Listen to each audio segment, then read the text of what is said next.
예, 그 다음에 이제 오늘 이제 두 번째 문제, 그 최종원에 대한 그 문제로서 가도록 하겠습니다.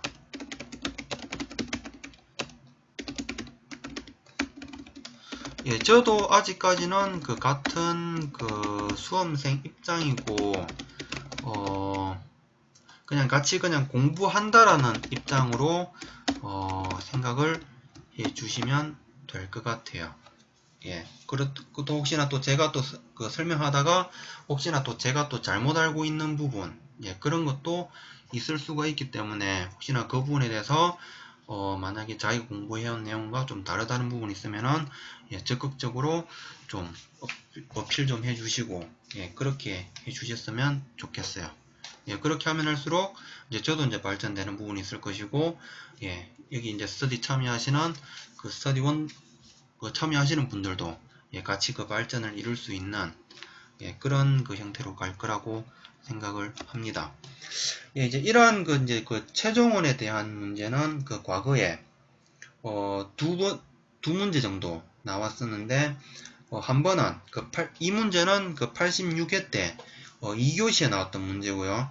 그 다음에 이제 또 92회 때는 어떤 문제가 나왔느냐, 이 최종원 그 안에서도 수영목에 대해서 설명을 하시오라는 문제가 92회 2교시에 나온 적이 있습니다. 예, 그거 좀 파악을 해 놓으시면 될 것 같고요. 그럼 먼저 첫 번째, 최종원의 개요에 대한 그 설명을 먼저 진행을 하도록 하겠습니다. 최종원은 우량한 조립용 종자를 계속 공급할 목적으로 조성된 그 수목의 집단이라고 설명을 드릴 수가 있겠고요. 그 다음에는 그 최종원은 그 차대 검증을 통해서 우량한 유전자를 가진 수목의 종자를 채집하기 위해서 만든 것, 예, 역시 같은 의미라고 보면 되겠죠.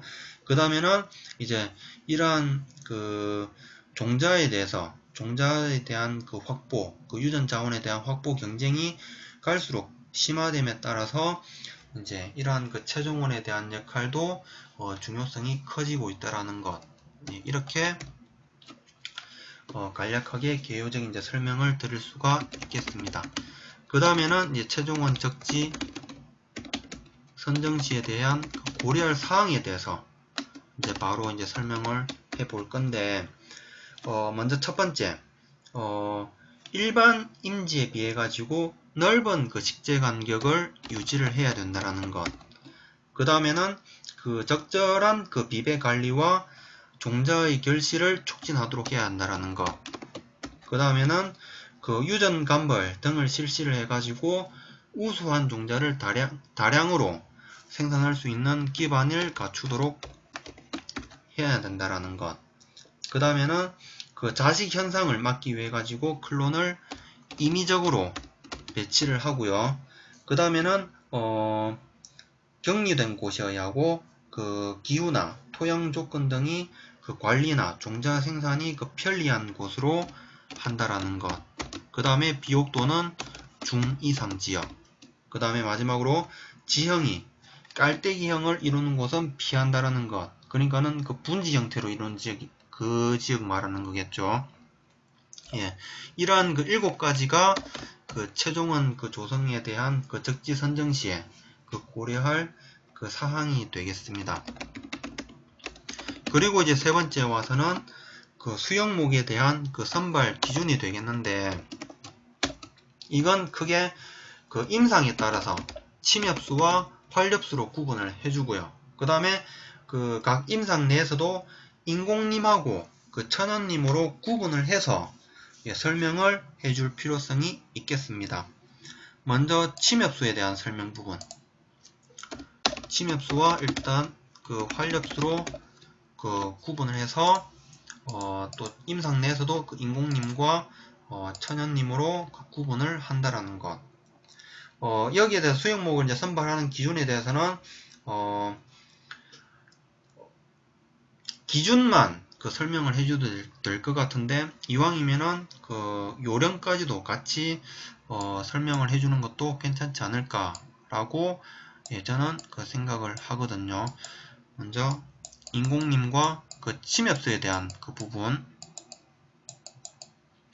자, 인공님과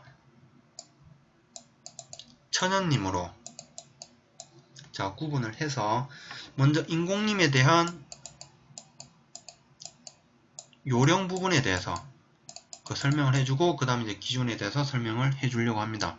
먼저 인공님에 대한 요령. 먼저 첫 번째, 임상의 둘레나 그 도로변의 나무 혹은 그 고립목은 제외를 한다라는 것. 그 다음에 수령은 그 20년생 이상이고 기준 벌기령 이전의 것. 그 다음에 지위는 한 지위에 편중하지 않도록 하고요. 그 다음에 헥타르당 3번 이상은 선발하지 않도록 한다라는 것. 이게 그 인공님에 대한 그 침엽수 인공님에 대한 요령이 되겠고, 그 다음에 그 침엽수 천연님에 대한 그 선발 요령은 먼저 첫 번째 역시 똑같습니다. 임상의 둘레나 도로변의 나무 혹은 고립목은 제외를 하는데 수령은 아까 인공님 같은 경우는 20년생이라고 했죠. 그런데 천연님은 될 수 있는 한 30년생 이상의 것으로 한다라는 것. 그리고 지위는 한 지위에 편중하지 않도록 하고 본수는 헥타르당 1본 이내. 인공님은 3본이었고요. 천연님은 1본. 이렇게 보시면 될 것 같아요. 그 다음에 이제 기준에 와서는 공통사항입니다. 상층이 우세목으로 하고, 그 다음에 주위 정상목 10본의 평균보다 수고는 5%, 직경은 20% 이상 클 것. 그 다음에 상당량의 종자가 달려야 하고요. 그 다음에 생장이 왕성하고, 그 다음에 수관이 좁고 가지가 가늘고 수관이 한쪽으로 치우치지 않도록 한다라는 것. 그 다음에 심한 병충에 걸리지 않은 것. 그 다음에 수관이 완만하고 굽거나 비틀어지지 않은 것. 그 다음에 밑 가지들이 말라서 떨어지기가 쉽고 그 상처가 잘 아물 것. 이게 그 침엽수에 대한 그 수영목 그 선발 요령과 기준이라고 설명을 드릴 수가 있겠고, 이제 그 다음에는 이제 두 번째 그 활엽수님에 대한 활엽수 체종님에 대한 설명. 역시 인공님과 천연님으로 구분해주고요. 제일 윗부분에는 역시 그 요령에 대한 설명, 그 다음에 그 기준에 대한 설명 이어지도록 할 건데, 이게 전체적인 큰 특징으로는 아까 그 임량이라든지, 그 다음에 그 본수에 대한 그 차이가 어느 정도 발생하고, 그 다음에 기준상이 있어가지고도, 전체적인 큰 틀에서는 내용이 거의 다 비슷비슷합니다. 그런데 약간 좀 그 구체적인 부분에서 약간 좀 서로 내용이 다른 부분도 있다라는 점. 만약에 일단 설명을 드리고 제가 또 부가적으로 설명드릴게요. 먼저 인공님에 대한 선발 요령. 역시 임상의 둘레나 도로변의 나무 혹은 고립목은 제외를 하고요. 그 다음에 수령은 될 수 있는 한 10년 이상 벌기령 이전의 것으로 합니다. 아까 침엽수 인공님은 20년이라고 했죠. 그 다음에 역시 지위는 한 지위에 편중하지 않도록 하고요. 그 다음에 헥타르당 역시 3본 이상을 선발하지 않도록 합니다. 그 다음에 천연님 같은 경우에는 역시 임상의 둘레나 그 도로변 혹은 고립목은 제외를 하고, 그 다음에 그 수령은 될 수 있는 한 15년생 이상 벌기령 이전의 것으로 할 것. 그러니까 벌기령은 아까 침엽수에 비해 가지고 절반 정도로 생각을 하시면 될 것 같아요. 아까 침엽수 천연님은 30년이라고 했죠. 근데 활엽수 천연님은 15년생입니다. 그리고 침엽수 인공님은 20년생이라고 했죠. 그리고 활엽수 인공님은 10년생이라는 것 기억하시고요. 그 다음에 이제 지위는 한 지위에 편중하지 않도록 하고, 그 다음에 헥타르당 2본 이상을 선발하지 않도록 한다. 아까 침엽수 천연님은 1본이라고 했죠. 예, 그 차이가 있다라는 것 기억을 해 주시고요. 그 다음에 이제 그 기준 부분에 내려와서는 역시 상층의 우세목으로 선정을 하고, 주위 정상목 그 10본의 그 평균보다 수고는 5%, 직경은 20% 이상 커야 되고요.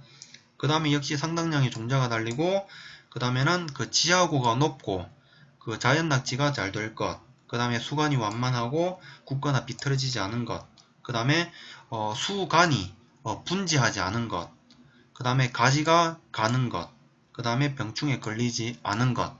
예, 역시 거의 큰 차이는 없죠. 그 기준상에서는. 이럴 때는 그냥 도저히 이렇게 그 상황 설명 자체가 안 되겠다라고 생각 들 때는 그냥 수영목 그 선발 기준으로서 그냥 쭉 이제 그냥 큰 틀에서는 뭐 침엽수와 그 활력수림으로 구분을 하고, 그 다음에 임상에 따라서 또 인공림과 천연림으로 구분을 해서 그 수영목을 그 선발한다라고 명시를 해주고, 그리고 이 아까 그 내용 그 비슷한 부분들 쭉 그냥 그 이런 그 도표 활용 없이 그 서술을 해 나가는 것도 나름 점수를 얻는데 그렇게 큰 지장은 없을 거라고 생각을 합니다.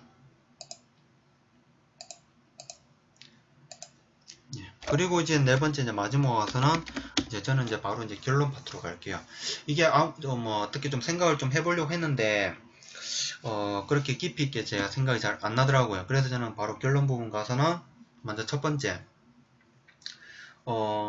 전 세계적으로 갈수록 그 우수한 그 유전 형질을 그 보유한 종자에 대한 확보 경쟁이 심화되고 있다. 그래서 정부에서 정책적인 지원 활성화를 통해서 이러한 우리 고유의 우수한 종을 확보할 수 있는 그 노력, 그 기반이 그 필요하다라는 것. 네, 이렇게 저는 그 이 문제에 대해서 마무리를 해주고자 합니다. 그리고 이제 그 CSW님께서 그 작성해 오신 부분, 먼저 첫 번째 개념으로서 수영목에 대한 개념, 최종원에 대한 그 개념 설명해 주셨고요. 그 다음에 수영목의 이제 조건으로서 이왕이면은 이제 다른 그 내용들은 아까 언급하셨구나. 그 주기정상목 그 10본에 대한 그 평균 수고 5%, 그 다음에 직경은 20% 이상 클 것. 이 부분은 이제 명확하게 아마 이제 기억을 해가지고 언급을 해주고, 그 외 부분은 아까 이제 제가 그 설명해 드렸다시피 굳이 그렇게 이제 그 침엽수와 이제 임상별로 구분 안 하고 또 임종에 따른 구분을 하지 않고 이렇게 작성을 하시는 것도 그렇게 크게 큰 차이는 없을 것 같기도 해요. 그렇게 가시면 될 것 같고요. 그 다음에 이제 최종원의 입지, 이제 뭐 따뜻한 곳이라든지 뭐 바람 많은 곳 피하고, 그 다음에 비옥한 곳, 그 다음에 주변에 불량 인분이 있으면 불리하다라는 것 해주고, 그 다음에 이제 네 번째에서는 최종원에서 생산량을 늘리는 방법, 이제 뭐 비배를 한다든지 뭐 넓은 간격을 유지를 한다든지 뭐 이런 그 다양한 방법이 있는데, 최종원 그 적지 선정에 대한 그 고려 사항에 대해서는 좀 더 그냥 아까 제가 그 말씀드린 부분 있죠. 제가 이거를 아마 산림과 그 임업 기술에서 아마 봤던 걸로 기억을 하거든요. 거기 아마 설명이 잘 되어 있으니까는 한번 그거 한번 참조를 한번 해보시는 것도, 그게 그 산림과 임업 기술이요. 한번 그 보시면은 아까 그 치말 구분 그 자료 있고, 그 다음에 그 여기 그 적지 그 선정 시에 그 고려할 사항에 대해서도 내용 나와 있고, 그리고 또 추가적으로 그 최종원에 대한 그 관리 방법에 대해서 또 그 언급이 되어 있거든요.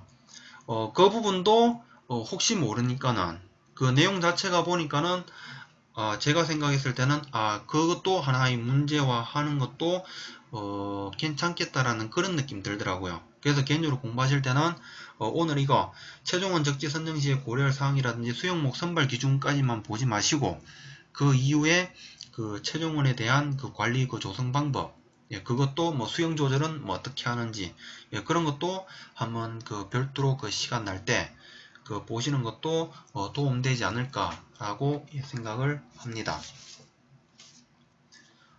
그리고 이제 여기에 대해서 이제 결연해 가지고 이제 설명을 해 주셨고요. 이렇게 이제 오늘 이제 그 서술형 그 두 번째 문제까지